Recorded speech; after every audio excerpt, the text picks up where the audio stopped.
Mi nombre es María de los Ángeles, tengo 70 años y nací en Tijuana, México. He dedicado toda mi vida a servir, pero ignoré lo que no quería ver. Durante décadas, creí que hacía lo correcto.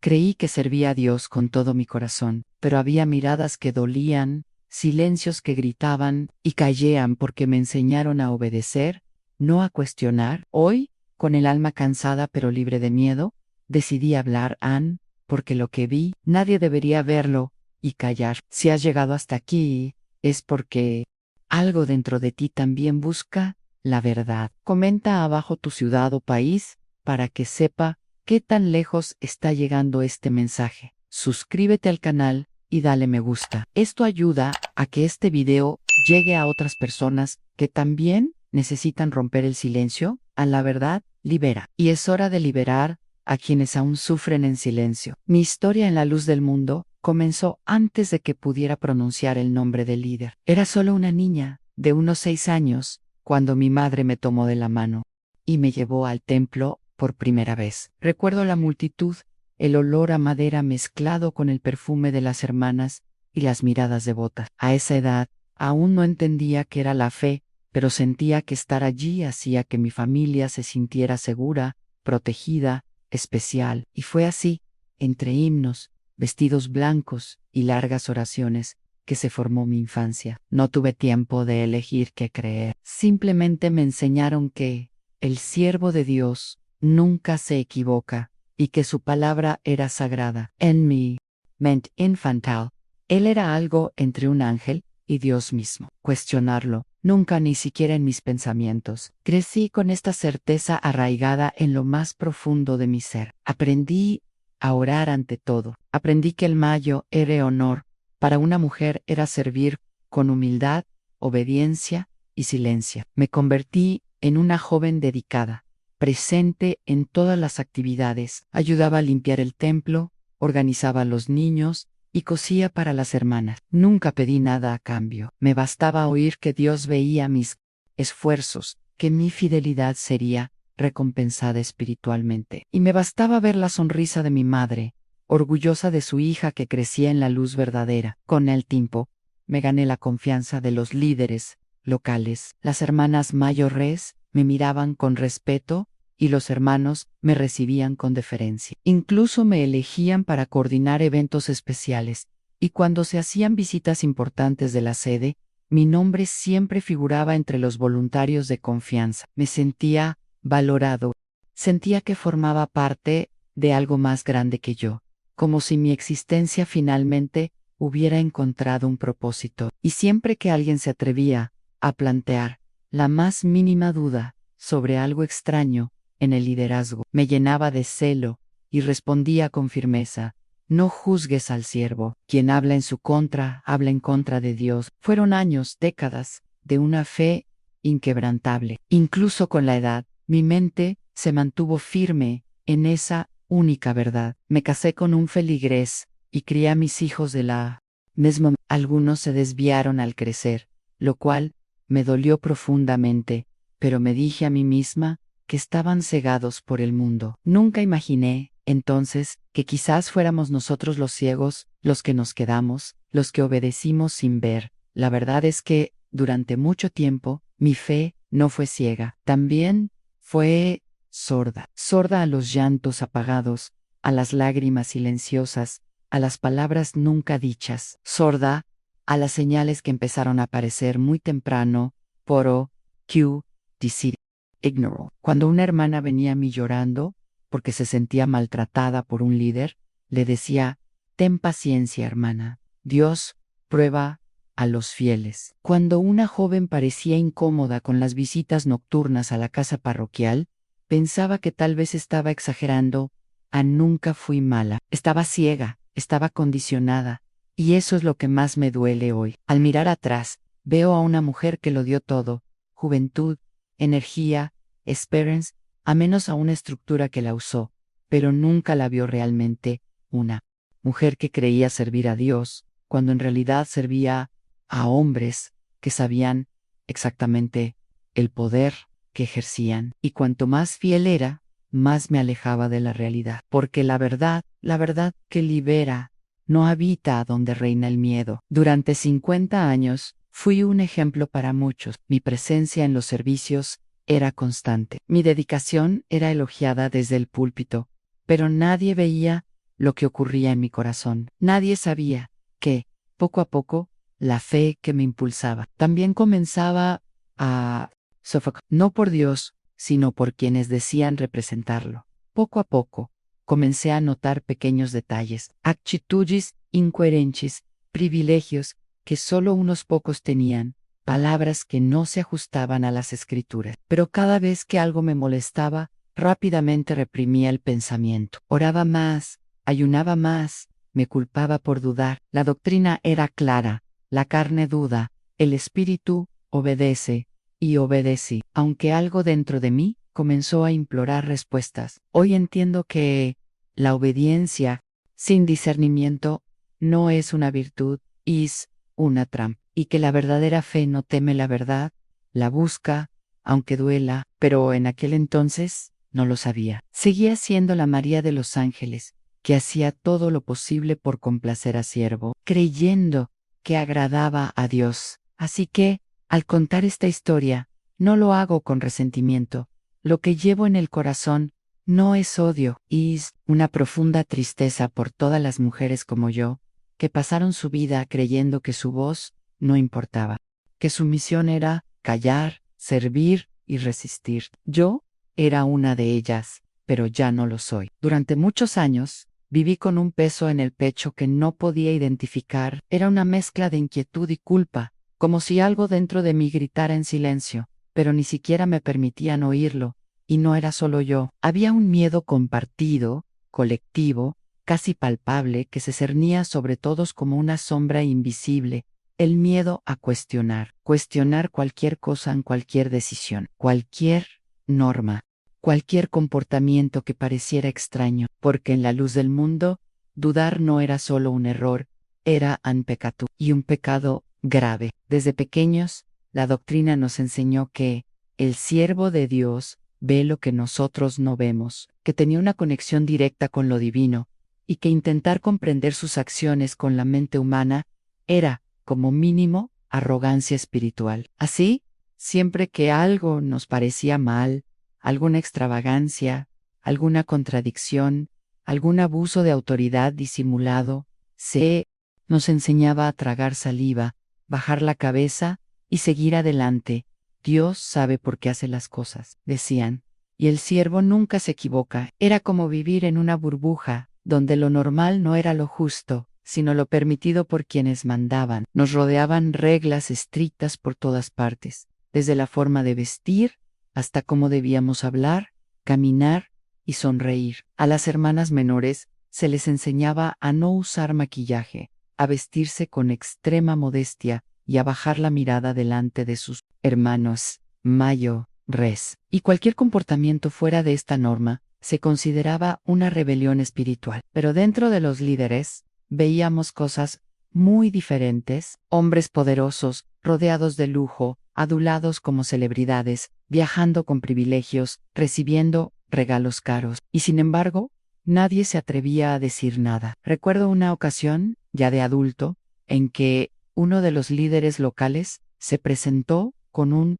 auto nuevo, un modelo de lujo que nadie en la congregación soñaría siquiera con tener. Algunos se quejaron entre sí, pero pronto se calmaron cuando el pastor explicó que era una bendición de Dios por su fiel servicio. Y nosotros creímos, ¿por qué era eso? O ser acusados de quejarse, algo que la doctrina condenaba severamente. Ese era el problema.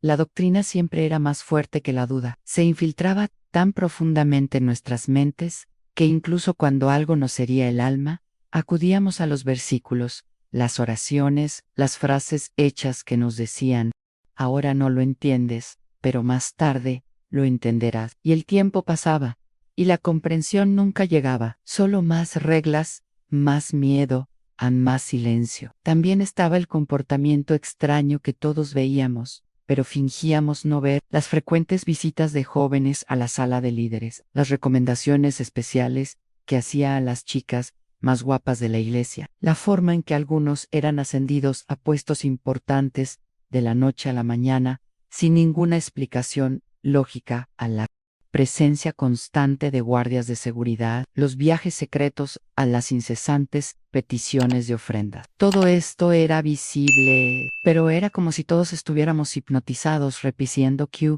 si es la voluntad de Dios, hay que obedecer. Y obedecimos a las madres. Les enseñaron esto a sus hijas, los padres a sus hijos. El miedo se transmitía de generación en generación, envuelto en un bonito papel llamado fidelidad, y el resultado fue una comunidad entera, donde nadie se atrevía a alzar la voz ni siquiera cuando se les escapaban las lágrimas, ni siquiera cuando les dolía el corazón. Hubo momentos en que mi alma quería gritar, cuando vi a hermanas jóvenes humilladas con una simple mirada de desaprobación, cuando me di cuenta de que las peticiones de ofrendas se estaban convirtiendo en obligaciones veladas, cuando oí rumores de cosas que sucedían en viajes de liderazgo, y me obligué a no creer, porque creer significaba ver, y ver significaba actuar, y actuar significaba romper con todo lo que conocía, con todo lo que había construido, con todo lo que le daba sentido a mi vida, y yo aún no estaba listo. Aún así, algo dentro de mí empezó a agitarse, pequeño, frágil, pero insistente. Una simple pregunta que se repetía en mis pensamientos, como una gota que cae sobre una piedra. ¿Y si no es la voluntad de Dios? ¿Y si nos equivocamos? Esta pregunta me atormentaba, pero aún así, no la compartí con nadie, porque incluso entre las hermanas más cercanas, el miedo a ser acusada de blasfemia era real. Sabíamos que bastaba una palabra fuera de lugar para que nos rechazaran, nos humillaran, nos etiquetaran de rebeldes, de influenciadas por Satanás. Así que vivíamos en un teatro colectivo, con sonrisas en los servicios, alabanzas emotivas, brazos en alto, pero con los ojos cerrados, no a Dios, sino a la realidad, porque ver dolía, y en aquel entonces todavía prefería el dolor de la ignorancia a la desesperación de la verdad. Hoy entiendo que esta ceguera fue alimentada a propósito, que el miedo era una herramienta de control, que esa fe ciega era lo que sostenía la estructura de poder que los líderes habían construido, y que nuestra sumisión, disfrazada de espiritualidad, era la base sobre la que los abusadores podían caminar libremente, sin ser molestados. No fue fácil admitirlo. Incluso hoy, decir estas palabras me duele, porque sé que muchos aún viven bajo este yugo. Buenas mujeres, hermanos, personas que solo quieren servir a Dios, pero que fueron enseñadas a servir a los hombres en su nombre. Pero ya no puedo callar, ya no puedo fingir que no vi lo que vi, que no oí lo que oí, aunque no sentí lo que sentí, y por eso estoy aquí, abriéndote mi corazón. Durante mucho tiempo, creí que mi memoria me traicionaba, que quizás solo eran malentendidos, exageraciones mentales, interpretaciones erróneas de una mujer cansada, intentando ver grietas donde solo había sombras, pero cuanto más miro hacia atrás, más me doy cuenta de que las señales siempre estuvieron ahí en claras, en evidentes. Es solo que todos estábamos condicionados a mirar hacia otro lado. Y yo miré por miedo, por devoción, por amor a la iglesia. Recuerdo una ocasión en que una de las niñas de la congregación, de unos 11 o 12 años, parecía visiblemente asustada después de una reunión privada con uno de los líderes. Tenía los ojos enrojecidos, el rostro pálido, y cuando le preguntaron si todo estaba bien, simplemente asintió con una sonrisa forzada. La respuesta vino acompañada de una frase tan repetida en esa comunidad que se había convertido en un escudo contra las sospechas: el Señor de Dios sabe lo que hace. Nadie preguntó nada más. Fue en ese momento, incluso en silencio, que algo dentro de mí se agitó. Esa niña no estaba bien, era obvio, pero allí, el bienestar emocional, físico, psicológico de las ovejas siempre quedaba en segundo plano ante la imagen del pastor. La apariencia de santidad era más importante que el dolor silencioso de los niños. En la reverencia ciega sustituyó al cuidado. Y así, continuamos como si nada hubiera pasado. Con el paso de los años, empecé a notar un patrón. A los niños los llamaban solos para recibir orientación privada. A las jóvenes las enviaban constantemente a misiones especiales. siempre, a horas intempestivas, siempre, con alguna justificación sagrada. Las habitaciones se cerraban con llave por dentro. Las puertas estaban vigiladas por miembros cercanos a la dirección, como si lo que ocurría dentro no pudiera ser interrumpido por nadie. Y lo más aterrador de todo en órdenes superiores, que nadie se atrevía a explicar. Las frases incómodas también se volvieron comunes. Una vez un adolescente que se preparaba espiritualmente para un puesto en la iglesia, confesó que el pastor le había dicho algo como Dios revela su voluntad en la intimidad. Parecía confundida, pero no estaba segura de si era extraño. Después de todo, ¿quién era ella para dudar de alguien tan ungido? Why, éramos nosotras, las sencillas mujeres de la congregación, para contradecir al hombre que decía ser el portavoz de Dios. Lo más devastador es que para entonces ya empezaba a darme cuenta de que algo andaba mal. Pero cada vez que surgía ese pensamiento, mi mente lo asimilaba rápidamente y con culpa. Me decía, no puedo juzgar. Quizás estoy malinterpretando, quizás sea obra del enemigo intentando sembrar desconfianza en mi corazón. Y así, la duda murió antes de nacer, sepultada por una lealtad ciega. Recuerdo un viaje en grupo que hicimos a un evento espiritual. Durante nuestra estancia, noté que dos chicas muy jóvenes no compartían el mismo alojamiento que las demás hermanas. Cuando pregunté dónde estaban, alguien me dijo que habían sido seleccionadas para servir al apóstol. La declaración vino con una sonrisa de orgullo, como si fuera un privilegio, pero por dentro me estremecía en servir, como ¿por qué y por qué tan jóvenes? Pero, una vez más, guardé silencio. Las brigandas me golpeaban la mente como olas, pero mi amor por la iglesia me impulsó a disiparlas antes de que me ahogaran, porque sí, amaba esa iglesia. Era mi hogar, mi refugio, mi razón de vivir. Crecí allí, envejecí allí, dediqué mis hijos, mis lágrimas y mis oraciones a ese altar. ¿Cómo, entonces, podía aceptar que algo tan terrible ocurriera dentro de los mismos muros, donde alababa a Dios con todo mi corazón? Era más fácil negarlo, más fácil pensar que exageraba, que todo era solo una casualidad.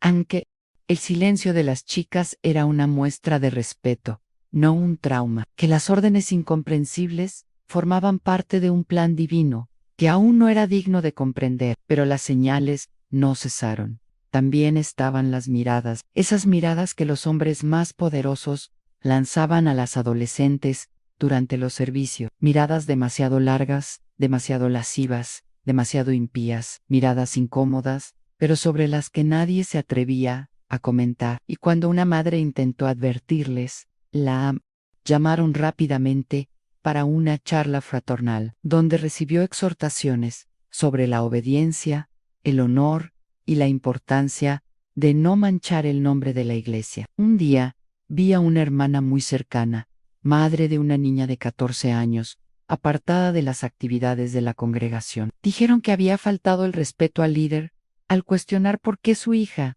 había sido llamada tantas veces a reuniones privadas. Después de eso, toda la familia fue marginada. Perdieron privilegios, posiciones, y esto nos sirvió de advertencia a todos a quien alza la voz, lo peer todo. El mensaje fue claro. Proteger la imagen de la iglesia era más importante que proteger a los niños. Y aún así, permanecí en silencio, porque era más seguro, porque ya era viejo porque pensaba que no tenía sentido, que el sistema era más grande que cualquier queja, y porque había algo dentro de mí que aún quería creer que era solo una impresión, que Dios no permitiría semejante horror. Pero hoy lo sé, no fue una impresión, eran señales, y estaban por todas partes, solo que nos enseñaron a no verlas, o peor aún, a verlas y llamarlas de otra manera, una bendición, un honor, un misterio divino. Hoy, al recordar todo esto, me duele el corazón. Pienso en las chicas que sufrieron mientras yo cerraba los ojos. Pienso en los chicos que lloraron en silencio mientras repetía versos para aquietar mi conciencia. Y pienso en mí mismo en aquel entonces, intentando ser un siervo fiel, mientras todo a mi alrededor gritaba que algo andaba terriblemente mal. Pero también sé que aún hay tiempo, que mi voz, por débil que sea, puede resonar en los corazones adecuados, y que si tengo el valor de hablar, quizás otros también lo hagan. Quizás alguna hermana que me escucha ahora esté reconociendo las mismas señales en su propia historia. Y si es así, quiero decirte, no estás loca, no estás sola, y no eres culpable de pecado por ver lo que tantos intentan ocultar. Siempre pensé que el miedo era el mayo, era enemigo de la verdad, pero hoy sé que hay algo aún más peligroso, la obediencia ciega, y fue esta obediencia la que me mantuvo en silencio durante 50 años, hasta que mi conciencia gritó tan fuerte que ya no pude fingir que no oía. Todo cambió en una mañana cualquiera, un día que empieza como cualquier otro, un café en la cocina, una breve oración, planear la limpieza de la iglesia. Ya tenía más de 60 años, para entonces. Mi vida entera era la iglesia. Ya no había lugar para preguntas, pero Dios, cuando quiere hablarnos, a veces usa voces inesperadas. Se llamaba Lorena Joven, de 20 años, siempre discreta, siempre involucrada, una de las pocas chicas que me recordaba a mí misma de joven devota, dulce, obediente. La veía como una hija, y quizás por eso me eligió para confiar en mí. La forma en que se acercó a mí aún resuena en mí. Amé. Esperó al final del servicio, mientras todos se dispersaban. Tenía los ojos llorosos, pero aún intentaba sonreír. Simplemente dijo: Hermana María, ¿puedo confiar en usted? Sentí una opresión en el pecho. Algo dentro de mí sabía que esas palabras vendrían cargadas de algo que nunca estuve preparada para oír. Nos sentamos en las bancas de la iglesia vacía. Ella se quedó mirando al suelo durante largos minutos. Y entonces, por fin, habló. Me llamaron a servir al apóstol a los 14 años. Dijeron que era un honor, que había sido elegida por Dios, pero él me tocó. Me hizo prometer que nunca se lo diría a nadie. Dios hablaba, estaría maldiciendo a mi familia. Por un momento, Tadu se detuvo. Quise decirle algo, para consolarla. Pero mi cuerpo se paralizó. Parecía que el aire se había evaporado de la habitación. Lo que decía no era nuevo. No me llegaba al alma, pero era la primera vez que alguien expresaba con palabras lo que mi conciencia siempre había intentado silenciar. Lloró suavemente, como quien ha llorado sola. Muchas veces no pidió justicia, no pidió venganza. Solo quería saber si estaba equivocada, si Dios aún la amaba, si lo que le habían hecho era realmente un pecado, o si el pecado era cuestionar a la elegida. Le tomé las manos, y por primera vez en mi vida, tuve el valor de preguntar en voz alta: ¿cómo puede Dios exigir silencio ante el dolor de un niño? Mi fe se desmoronó como un muro agrietado. Esa conversación fue la gota que colmó el vaso. Las palabras de Lorena volvían a mí cada noche. Su dolor se convirtió en mi dolor. Su confusión, mi confusión. Empecé a recordar a otras chicas, otras situaciones, otras perspectivas. Empecé a comprender que lo que ella vivió no fue un incidente aislado, era un patrón, un sistema. Fue entonces cuando la duda espiritual se volvió insoportable. Yo, que había dedicado mi vida a defender la santidad de la iglesia, ahora me preguntaba si, sin saberlo, estaba defendiendo una estructura de poder que usaba la fe para ocultarse. Yo, que cantaba el santo es el siervo, ahora sentía que algo estaba profanando ese altar. Durante noches enteras lloré en silencio. No eran lágrimas de rabia, sino de luto. Era como si enterrara la imagen que había llevado durante 50 años, como si la María de los Ángeles, que una vez fui muriendo para que naciera otra, una mujer más consciente, más humana, más cercana a Dios. Comencé a leer la Biblia con nuevos ojos, y los pasajes que antes me llenaban de sumisión, ahora me revelaban otra verdad. Jesús nunca encubrió el abuso. Jesús nunca silenció a los inocentes. Jesús nunca pidió fidelidad a hombres que lastimaron a otros en su nombre. Comprendí que mi lealtad nunca debió ser hacia una institución, ni hacia un hombre, sino hacia el Dios de la verdad, al Dios que escucha el llanto de los niños, al Dios que dijo: dejad que los niños vengan a mí, no para explotarlos, sino para amarlos. Lorena dejó la iglesia unos días después No sé dónde está, pero su voz aún me guía.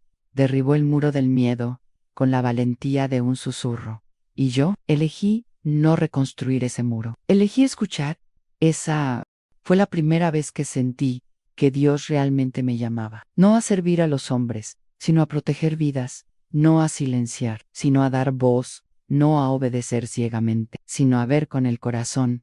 Y por eso estoy aquí hoy, porque hay otras Marías que necesitan saber que no están solas, que no se equivocan al dudar, que la conciencia no es pecado, es el aliento de Dios, que intenta despertar lo que el miedo ha adormecido. Nunca imaginé que el profundo silencio seguiría a mi intento de hablar. Después de aquella conversación con la joven Lorena, mi corazón cambió por completo. Pasé días sin poder dormir bien, rezando, pidiéndole a Dios una señal para saber qué hacer, hasta que comprendí que ya no podía ser cómplice de mi propia inacción. Necesitaba hablar, necesitaba hacer algo, y lo hice. O al menos, lo intenté. Oré antes de contactar a alguien. Creía que sería bien recibida, que encontraría sabiduría y protección en los brazos del liderazgo femenino de la Iglesia, con quien había servido durante tantos años. Elegí a una hermana a la que siempre había admirado. Siempre creí que si algo salía mal, ella sabría qué hacer. Así que, con el alma pesadumbrada y la voz temblorosa, compartí algo de lo que Lorena me había dicho. No use numbers. Hablé con cuidado. Simplemente quería entender si era cierto, si debíamos investigar, orar juntas y proteger a las niñas. Pero lo que encontré fue un muro frío y duro, hecho de miedo e idolatría. Me interrumpió antes de que pudiera terminar. Sus ojos cambiaron, se entrecerraron suspicaces, como si hubiera blasfemado. Eso no te incumbe, hermana, disse con firmeza. ¿Quién te crees para cuestionar lo que el siervo hace ou deja de hacer? Tentei explicar que não era ataque, que era preocupação, que tínhamos o dever de proteger os inocentes. Mas ela não quis ouvir. Repite frases como: no hables mal del siervo de Dios. Esos son pruebas del enemigo. El diablo está usando tu debilidad para dividir la iglesia. Sentí un escalofrío. Era como si el ambiente mismo se hubiera vuelto hostil. Ya no era una conversación entre hermanas, sino un interrogatorio silencioso. Un muro invisible se alzaba entre nosotras. La mujer que antes me había llamado amiga, ahora me consideraba una enemiga. En los días siguientes, noté los cambios, me apartaron discretamente del cargo que había desempeñado durante décadas. Ya no me llamaban a dirigir los servicios para mujeres. Las reuniones a las que siempre me invitaban empezaron a celebrarse sin mí. Cuando llegaba a los ensayos o servicios, me miraban de reojo, como si hubiera hecho algo impuro. Mis hermanas menores empezaron a evitarme. Quienes antes buscaban mi consejo, empezaron a tratarme con distancia. Lo que antes era cariño, se convirtió en desconfianza. Un rumor silencioso se extendió. Nadie dijo nada directamente, pero todos parecían saber que había dicho algo inapropiado. Pronto me di cuenta de que me observaban. Algunos hermanos que nunca habían intercambiado una palabra conmigo, empezaron a seguirme con la mirada. Se oían susurros detrás de mí. La gente se movía de sitio cuando me sentaba. El espacio que una vez fue mi segundo hogar se convirtió en un campo de juicio. Ya no era la hermana María de los Ángeles, devota, activa y respetada. Ahora era la hermana confundida, la que duda, la que deja entrar al enemigo. Pero lo que más me dolió fue el silencio de quienes más confiaba, hermanas con quienes compartí oraciones, ayunos, lágrimas, que conocían mi historia, mi amor por la iglesia. Me dieron la espalda. Algunas simplemente dijeron: necesitas orar más, como si mi conciencia fuera una enfermedad espiritual. Me encontré aislado, castigado no con palabras duras, sino con un abandono calculado. Era un castigo social, un castigo sagrado, y todo por intentar proteger un alma herida. Me pregunté, ¿cómo puede algo tan sagrado generar tanto miedo a partir de una simple pregunta? Fue en ese momento que comprendí que, dentro de esa estructura, cuestionar era un pecado mayor que el abuso mismo, que la lealtad al hombre era más importante que la justicia divina, que la imagen del siervo de Dios estaba más protegida que la integridad de los niños. Mi alma loró, porque allí estaba yo, alguien que había dedicado 5 décadas de su vida a ese ministerio, siendo tratada como una amenaza, y todo porque me negué a silenciar el dolor de otra mujer. Empecé a comprender que este silencio no era nuevo, era antiguo, cultivado durante años, alimentado por el miedo y la culpa, un silencio que sofocaba las conciencias y glorificaba a los abusadores, un silencio que gritaba entre líneas: cállate, o te silenciaré, y me silenciaron, con gestos, con omisiones, con miradas, me silenciaron de la manera más cruel, haciéndome sentir que yo era el problema, cuando el problema siempre había estado oculto tras el púlpito. Aún así, algo dentro de mí no murió. La llama de la verdad, encendida en aquella conversación con Lorena, seguía viva, incluso en medio del desprecio, incluso en medio de la exclusión, porque cuando Dios nos abre los ojos, no hay poder humano que pueda hacernos ver de nuevo, como antes. No dije duor. Pero mis oraciones cambiaron. Ya no se trataba de servir mejor al apóstol, ahora se trataba de que Dios me mostrara cómo servir a la verdad y la justicia a quienes sufren en silencio, como yo mismo lo hice una vez, y por eso estoy aquí, alzando la voz. Pork no to-dos pueden romper el silencio solo, porque muchas Marías por ahí todavía creen que cuestionar es traicionar su fe, porque muchas Lorenas todavía esperan que alguien les diga: creo en ti. Desde el momento en que me expulsaron, algo dentro de mí se quebró. Por fuera, seguía caminando, saludando a mis hermanos y hermanas en la calle, sonriendo con mis nietos en la plaza, cumpliendo con mis deberes de mujer y abuela, pero por dentro era como si mi alma estuviera enterrada, un duelo que nadie vio, a un vacío que dolía en silencio, porque lo más cruel no fue que me excluyeran, sino que yo misma había perdido el lugar donde una vez encontré refugio. La fe que me sostenía era ahora un recuerdo confuso, una mezcla de esperanza y vergüenza. Durante meses, cargué con este peso en el pecho como quien lleva una cruz que nadie ve. Solo iba a los servicios religiosos cuando me sentía con fuerzas. Siempre me sentaba atrás. No quería que me notaran, no quería que me juzgaran, pero tampoco quería renunciar a Dios, porque aunque estaba decepcionado con la humanidad, algo dentro de mí aún creía que Dios no podía tolerar tanta hipocresía. Pero la culpa, Ainai, no me abandonaba. Me culpaba por haber hablado, me culpaba por no haberlo hecho antes, me culpaba por ser ciega, y también por despertarme demasiado tarde. Me culpaba cada vez que cerraba los ojos al ver a una chica siendo llamada por un líder, por cada vez que escuchaba comentarios extraños y decidía ignorarlos. Mi conciencia me torturaba con recuerdos que regresaban como cuchillos a mi memoria. Detalles que antes parecían insignificantes ahora ardían como fuego, y yo no tenía con quién compartirlos. Entré en crisis. Me despertaba llorando en mitad de la noche, con pesadillas. Tenía palpitaciones, dolores que ningún médico podía explicar. Pasé por momentos en los que incluso dudé de mi valía como ser humano.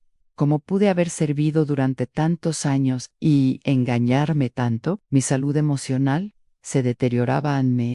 Sentía pequeño, sucio, perdido, y lo peor de todo, solo. Fue en este abismo donde encontré un refugio inesperado en el papel.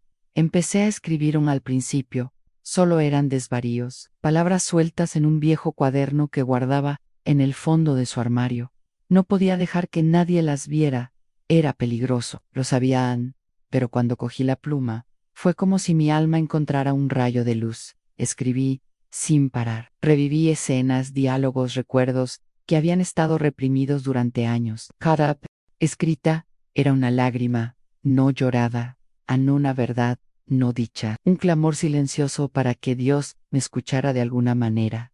Llené más de un cuaderno. No escribía todos los días, pero siempre volvía el dolor, y siempre lo hacía. Mis notas se convirtieron en mi confesionario. Allí compartí cosas que nunca me había atrevido a contarle a nadie. Recordé a jóvenes que desaparecían de la iglesia sin explicación, hermanas que lloraban en silencio después de ciertas visitas, órdenes dadas en voz baja que jamás podrían repetirse. Frases como Dios te usará pronunciadas por hombres que ocultaban malas intenciones, y con cada recuerdo me preguntaba, ¿por qué nadie habla de esto? Descubrí que este silencio de los fieles no era solo mío, era un pacto colectivo, un pacto de miedo de omisión, una carga que muchas mujeres llevan en silencio, sonriendo en los servicios, ayunando, cuidando a sus hijos, pero asfixiadas por historias que nunca se atrevieron a contar. Comprendí entonces que la fe ciega no es una virtud,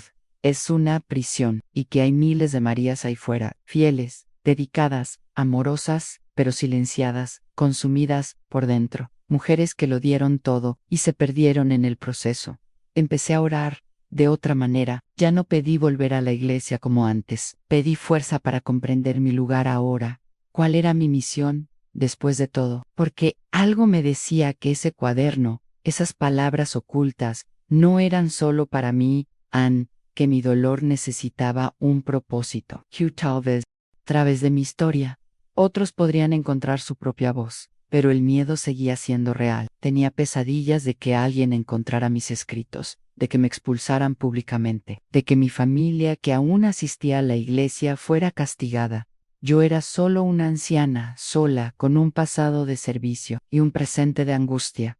Aún así, seguí escribiendo, porque allí, en las líneas torcidas de mi cuaderno, yace la semilla de la verdad. Y la verdad, por frágil que sea, tiene un poder que ni siquiera el miedo puede borrar. Si has estado viendo hasta aquí y has sentido este dolor silencioso, debes saber que no estás solo. Dios ve lo que nadie más ve y no tolera la injusticia en su nombre. Durante mucho tiempo, pensé que estaba sola, que el vacío que sentía era un castigo divino por haber dudado, que el dolor en mi pecho, ese sentimiento de traición espiritual, era solo mío. Pero como Dios es sabio, me permitió encontrarme con otras mujeres que llevaban la misma herida oculta. Todo empezó por casualidad. En una cita médica, la enfermera que me atendió me reconoció por mi nombre. Dijo que me había visto antes en la iglesia. Cuando le comenté que hacía tiempo que no iba, simplemente me miró y guardó silencio unos segundos. Luego me llevó aparte y en voz baja dijo: Yo también he sufrido y tengo mucho que contarte. Esa frase me resonó en la cabeza todo el día. Fue el primero de muchos. Días después, en la fila del supermercado, una mujer a la que conocía de vista se me acercó y casi llorando me dijo: Gracias por lo que escribiste en ese grupo. Yo también he vivido cosas. Había leído un breve fragmento que compartí anónimamente en un grupo de Facebook para mujeres mayores, sin nombres ni detalles. Solo me había desahogado. Pero allí, en ese simple acto, otra alma herida se reconoció. Empecé a darme cuenta de que mi silencio no era único y que mi dolor no era aislado. Empecé a recibir mensajes discretos, voces temblorosas, relatos testimonios de quienes habían sido excluidos por hablar demasiado, de quienes habían sido llamados poseídos por plantear dudas, de quienes habían visto Anne y callado, o de quienes hablaron Anne y fueron borrados. Una de ellas me impactó profundamente. Se llama Dolores Ann. Fue diaconisa por más de 20 años. Le quitaron su puesto tras intentar denunciar el comportamiento de un ministro con una adolescente. Nadie la escuchó. Dijeron que lo inventaba por celos. La enviaron a otra ciudad. Ann Dolores lo perdió todo. Su esposo la abandonó. Sus hijos, que aún pertenecían a la iglesia, ya no le hablan, pero aún así, me miró con ojos brillantes y dijo: si tuviera que elegirla de nuevo, lo habría hecho de nuevo, Ann, porque sé lo que vi. También conocí a Teresa, a quien silenciaron con amenazas, y a Josefina, que hasta el día de hoy lleva un diario de todo lo que oyó y vio, y a Marta, que aún no se ha atrevido a contarle a su propia hija lo que experimentó a manos de un ungido. Todas con historias diferentes, pero con la misma raíz, el miedo que nos silenció durante décadas, el miedo que se predicaba como obediencia, el miedo que vistió el sagrado manto de la fe. Pero allí, al mirar a esas mujeres, comprendí algo poderoso. Ninguna de nosotras estaba dispuesta a seguir viviendo de rodillas. Ya habíamos sufrido demasiado, ya habíamos perdido demasiado tiempo. Ahora era el momento de unir nuestro dolor y transformarlo en valentía, Empezamos a reunirnos, primero en cafés discretos, luego en grupos en línea y finalmente en pequeñas reuniones que nos organizamos. Cada encuentro era como quitar un ladrillo del muro que nos separaba de la verdad. Lloramos, nos abrazamos, escuchamos con respeto sin juzgar. Fue como un bálsamo espiritual. La sanación comenzó allí, en el simple acto de ser escuchados. Compartimos nuestras historias con cuidado, creamos un grupo pequeño y cerrado, donde podíamos desahogarnos sin miedo. Muchos temían ser descubiertos, pero aún así, hablaron porque ya no podían callarse, porque sabían que en esas confesiones se escondían verdades que ya no podían ser enterradas. Fue en una de estas reuniones que alguien dijo en voz alta, ya basta, y en ese instante, todos sentimos un cambio. Fue como si ese grito no hubiera salido solo de esa mujer, sino de todos nosotros. Al mismo tiempo, ya basta de callar, ya basta de cargar la culpa que no es nuestra, ya basta de proteger lo que nos hizo daño. Fue como encender una llama colectiva. Algunas empezaron a escribir artículos, otras, como yo, grabamos videos anónimos con voces alteradas, algunas, con valentía dieron entrevistas usando sus propios nombres. Y lo más hermoso, empezamos a encontrar apoyo mutuo. Apoyo real al sin miedo. Senprisi. Solo mujeres que sabían que el dolor compartido tiene el poder de sanar. Y lo más importante, empezamos a comprender que Dios no estaba del lado de quienes nos silenciaban. Dios estaba con nosotros. Dios lloró con nosotros. Dios gritó con nosotros, porque nunca quiso ser usado como excusa para el abuso. Nunca quiso que el miedo hablara más fuerte que la compasión. Nunca quiso que sus hijas fueran silenciadas por hombres que usaron su nombre en vano. Hoy sé que mi camino hasta aquí no fue en vano. Sé que todo lo que he sufrido me ha preparado para este momento, para acercarme a los demás, para decir con voz firme, no estás solo, no te equivocas, no has perdido la fe, simplemente has abierto los ojos. Durante años me preguntaron, ¿por qué no hablaba? ¿Por qué no lo denunciaba? ¿Por qué aceptaba en silencio lo que mi corazón ya sabía que era injusto? Y durante mucho tiempo también me hice esta pregunta en silencio. Tal vez era el miedo, tal vez era el peso de una fe cimentada en la obediencia ciega, tal vez era el amor por la gente que aún veía arrodillada en los bancos, inocentes, creyendo con todo su corazón que estaban sirviendo a Dios, o tal vez era todo esto a la vez. Miedo, amor, culpa, esperanza, una marana de sentimientos que me paralizaba, me silenciaba, me hacía tragar lágrimas mientras sonreía en las reuniones, mientras repetía frases memorizadas, mientras fingía que todo estaba bien, cuando por dentro mi alma gritaba. Pero hoy, a los 70, miro mi vida con otros ojos, con la claridad de quien ha enterrado amigos, perdido familia y enfermado por aferrarse demasiado, y me doy cuenta de que en la mayor enfermedad del alma es el silencio ante la injusticia, porque el silencio, por muy neutral que parezca, nunca es inocente.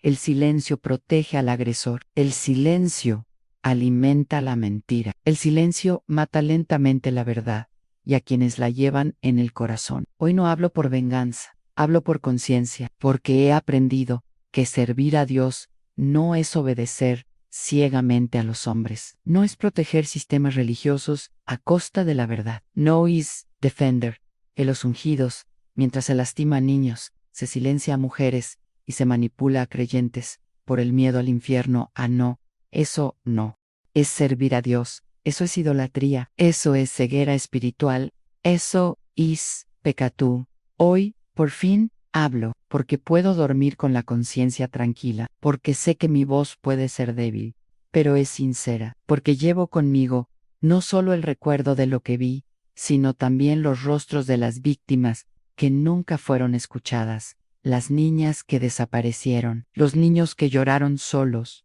las madres que fueron silenciadas, las viudas que lo dieron todo y fueron descartadas. Nunca tuvieron la oportunidad de contar sus historias. Yo todavía la tengo, y por eso hablo. Durante muchos años me enseñaron que hablar contra el siervo de Dios era como blasfemar contra el mismísimo Espíritu Santo, que cuestionar las órdenes era señal de rebeldía, que dudar de la conducta de los líderes era prueba de que mi fe era débil. Pero te pregunto, ¿en qué parte de la Biblia nos ordenó Dios encubrir pecados en nombre de la lealtad, donde está escrito que se debe proteger la mentira porque proviene de alguien con un alto cargo? ¿En qué evangelio defendió Jesús a los abusadores por su vestimenta religiosa? No, el Dios que me enseñaron no es el Dios que conozco hoy. El Dios que me sostiene hoy es el que dijo: la verdad os hará libres. Y es esta verdad la que me libera hoy. Por eso hablo, aunque sea tarde, aunque duela, aunque pierda amigos, aunque mi familia no lo entienda, aunque la iglesia a la que he asistido toda mi vida me considere una traidora. Prefiero ser rechazada por los hombres que seguir siendo cómplice ante Dios. Hablo porque sé que mi historia puede conmover a otras mujeres que aún llevan esta carga, otras hijas de Dios que lloran en secreto, temerosas de parecer locas e ingratas o pasaidas. Quiero que sepan que ya no están solos, aunque tu fe se mantenga viva, incluso después del dolor. Que Dios no te abandone, que nunca se regocije con lo sucedido, aunque llore contigo, y que espere pacientemente el momento en que su verdad también se manifieste. Y si me estás escuchando ahora, y también llevas algo dentro del pecho que nunca has tenido el valor de decir, quiero recordarte algo: Dios ama la verdad. Dios no necesita ser defendido con mentiras. Dios no quiere silencio cuando los inocentes sufren. No le ofenden nuestras dudas. Al contrario, nos llama por nuestro nombre, para liberar, para restaurar, para sanar. Y esta sanación comienza cuando la voz regresa, cuando la vergüenza se convierte en valentía, cuando el miedo se convierte en justicia. Hoy hablo por mí, pero también por ellos, por los que ya se han quedado sin voz, por los que aún tienen miedo, por los que creen que no serán escuchados, por los que han sido llamados locos, por los que han sido silenciados con versos distorsionados, por los que se arrodillan solos en sus habitaciones, pidiéndole a Dios que alguien los comprenda. Y que quede muy claro para quienes aún defienden el silencio: el silencio protege al abusador, la verdad protege al inocente. Esta es la frase que llevo conmigo ahora, como escudo, como espada, como oración, porque ya no temo el juicio de los hombres, solo temo traicionar mi propia conciencia. Y hoy me dice que hablo en el momento oportuno, que hablo con amor, aunque hablo con fe, y que mi voz, aunque tarde, aún tiene valor. Durante mucho tiempo me dijeron que callar era un acto de fe, que guardar silencio sobre lo que veía, oía y sentía era una prueba de lealtad a Dios. Pero hoy, después de todo lo vivido, después de todo lo que he cargado sobre mis hombros, puedo decir con el corazón en la mano: Dios nunca pidió silencio ante la injusticia. Dios nunca pidió lealtad a los hombres. Dios siempre pidió fidelidad a la verdad. Cualquiera que conozca verdaderamente las Escrituras, que las haya leído con los ojos abiertos y sin temor, sabe que nuestro Señor siempre se ha revelado a través de quienes se atrevieron a romper el silencio. Los profetas nunca fueron los favoritos de los poderosos. Jeremías fue llamado traidor. Isaías fue ridiculizado. Juan el Bautista murió por denunciar los pecados de un rey. E incluso el propio Cristo fue crucificado por exponer la hipocresía de los líderes religiosos de su tiempo. No es novedad que la verdad moleste, pero tampoco es novedad que la verdad te haga libre. Dios nunca ha permanecido en silencio ante el sufrimiento de los inocentes. Cuando Caín mató a Abel, Dios dijo: la voz de la sangre de tu hermano clama a mí desde la tierra. Dios escucha el clamor de los agraviados. Oye el clamor de la mujer maltratada, del joven obligado a callar, de la anciana que sabe demasiado y teme ser quemada por hereje. Dios no es sordo. Dios no es ciego. Poro a menudo, aquellos que dicen hablar en su nombre lo son.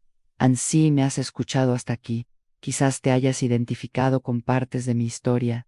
Quizás tú mismo vives con miedo. Quizás sientes que tu fe se ha roto, que tu corazón ya no confía en nadie, que tu alma está agotada. Quizás estás esperando una señal. Q's been Permíteme decirte algo con toda la delicadeza del mundo. Lo que sientes ahora, esa opresión en el pecho, esas ganas de llorar, ese coraje que surge poco a poco, es Dios hablándote. Porque Dios no calla. No importa si sigues dentro intentando convencerte de que todo es una exageración, o si ya te fuiste, pero cargas con la culpa como si hubieras traicionado tu propia fe. No estás solo en Somos Miles, y todos tenemos una cosa en común en algún momento. El dolor gritó más fuerte que el miedo. Why few? Entonces, cuando Dios habló, Dios no vive en templos de mármol ni en palacios de oro. Dios mora en el corazón sincero. Está contigo en la habitación oscura, en el autobús lleno de gente, en la cocina sencilla donde lloras en secreto. Él ve lo que nadie más ve, conoce los pensamientos que temes confesar. Y sin embargo, Él te ama. No se escandaliza con tus dudas, no se ofende con tu verdad. Te acoge con misericordia. Fue esta certeza la que me salvó, no el sistema, no la institución, sino Dios, el Dios que habla, el Dios que consuela, el Dios que no necesita defensores humanos, porque Él la verdad camina sola. Y si has llegado hasta aquí, quizás sea el momento de liberarte también. No hay necesidad de armar un escándalo, no hay necesidad de rebelarse. Simplemente empieza, permitiéndote sentir, en escuchar, en recordar, en cuestionar, en Dios guiará tus pasos, y tu alma conocerá el camino. Antes de terminar este video, quiero pedirte algo especial. Si esta historia te conmovió de alguna manera, si sentiste que no estás solo, si sentiste que Dios también te habló hoy, de AGC, un me gusta esto, no es solo un botón, es un acto de apoyo. Es como tomarme la mano y decir, ante, escuché. Y si puedes, suscríbete al canal, aquí, cada historia tiene voz. Aquí, la verdad, encuentra su lugar. Aquí, ya nadie tiene que vivir con miedo, y una cosa más. Si has llegado hasta aquí, escribe en los comentarios, yo también merezco la verdad, porque te lo mereces, porque todas lo merecemos. Y tu frase, aunque sea simple, podría ser el impulso que otra mujer necesita para compartir lo que vivió. Y ahora, antes de iros, os invito a ver el siguiente vídeo que ya está apareciendo en pantalla. Anne es otra historia real, otra mujer como tú y como yo, alguien que también vivió lo que nadie se atrevió a contar en Casclick, y quédate con nosotros, porque este canal no se trata de odio, se trata de sanación, no se trata de venganza, se trata de justicia, no se trata de destruir la fe, se trata de devolverla a su lugar en Dios y no en los hombres, que tu voz encuentre un camino, que tu dolor sane y que tu fe, aunque herida, florezca de nuevo.